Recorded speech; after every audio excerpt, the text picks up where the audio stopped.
couldn't stop even if I wanted to. I had too much sweat equity in my life and everything that I was doing.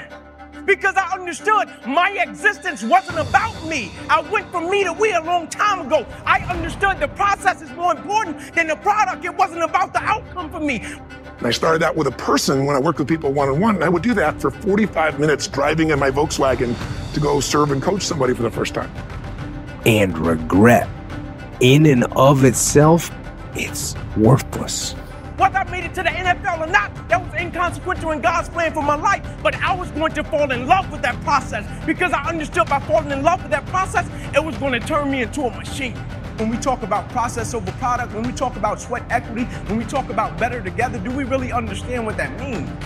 Because sometimes the thing about life always comes along when we make up our mind to try to distract us.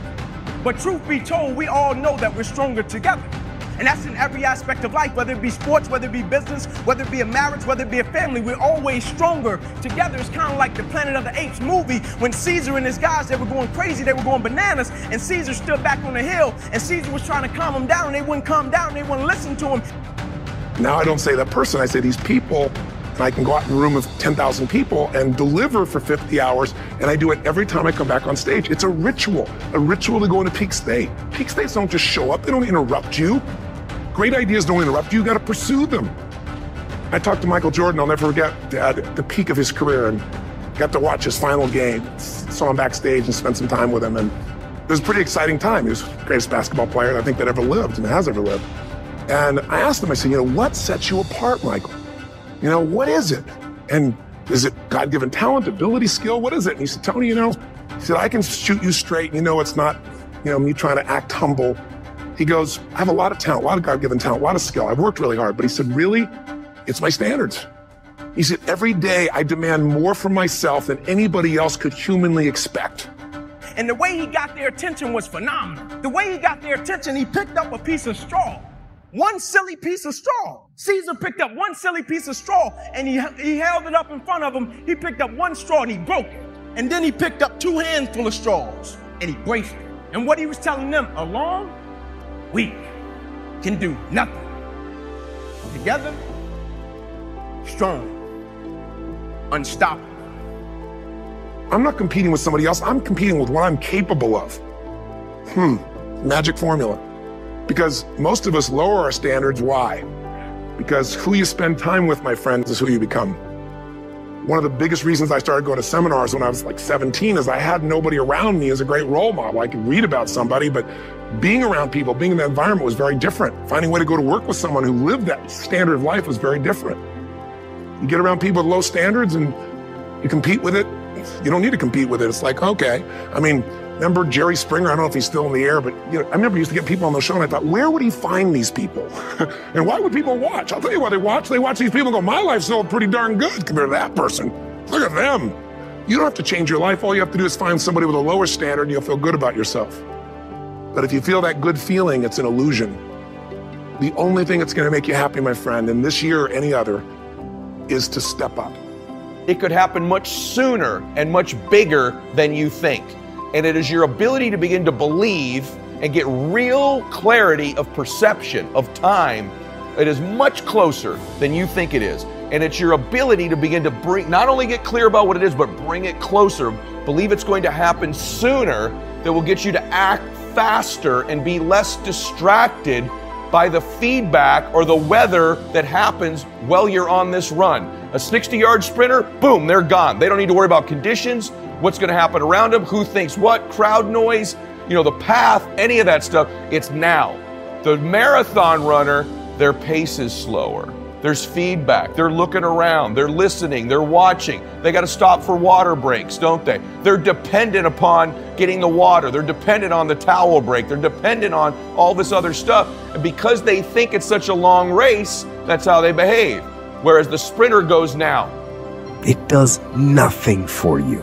In fact, the only valuable thing in regret is the lesson you learned, the knowledge that you gained. But walking around filled with regret gets you nothing. So learn and move on. Don't let regret beat you down. Don't be a slave to regret. No, let it teach you. Let it make you better. Let the fear of regret fuel you to take action today, now, to take action now to become a better person, not filled with regret, but filled with knowledge and strength and power and filled with life. So it's your lack of depth perception. It's your lack of understanding of how close it is that allows the noise, the criticism, the feedback to impact you negatively. And the last point is this: you need to accept the suffering. You need to embrace the suffering. Here's the truth. There's two types of suffering that's going to happen as you chase your dream. There's either the real suffering, which is the going through the hardships, taking the rejection, making the phone call and having somebody not show up. If you're on a fitness journey, it's the real suffering of eating cleaner. It's the real suffering of hitting the gym when you're tired and sore. If you're an entrepreneur, it's the real suffering of the false start and then the setback, the false start and then the setback. It's embracing the suffering. See, once you decide, I know I'm going to have to suffer to get there. I know that's part of the journey for me, and I'm going to talk about this at length in another audio. Once you accept that there will be suffering, right? It becomes so much easier when it comes your way. It's just something you know is part of it. You don't see the suffering as some sign you should stop, or the suffering as some sign that... If you're afraid of fighting and altercations, go train jiu-jitsu. If you're afraid of heights, work on some rock climbing. If you're afraid of the water, it's time to swim. It's time to surf. It's time to get out there. If you're afraid of pull-ups, if you're afraid of pull-ups, do pull-ups. If you're in squats, do squats. If you're afraid of public speaking, go speak in public. And on all these, what you have to do is you have to mitigate the risk and you have to ease yourself into it, but you got to go for it. And eventually you will overcome that fear. But the hard part is you got to take that first step. Got to take that first step to begin to inoculate yourself against the fear of the thing that's in your mind. You're not cut out to do it, or that it's not your time, or you should go in a different direction because you're sprinting all the time and the dream is closer than you think it is, and you accept that you're going to suffer on the way there. It makes it so much easier as the suffering comes to just know it's part of the process. And here's the hook though. It's the type of suffering. Are you going to go through the type of suffering that gets you closer to your dream, or the suffering that moves you further away? The real suffering is a good thing. It moves you closer towards your dream. It's the unnecessary suffering that these haters put you through that isn't fair to you. It's the suffering of emotion you feel. It's the suffering of fear you feel, of doubt, of anxiety, of wanting to please everybody.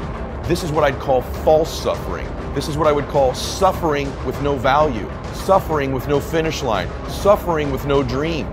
I'm willing to suffer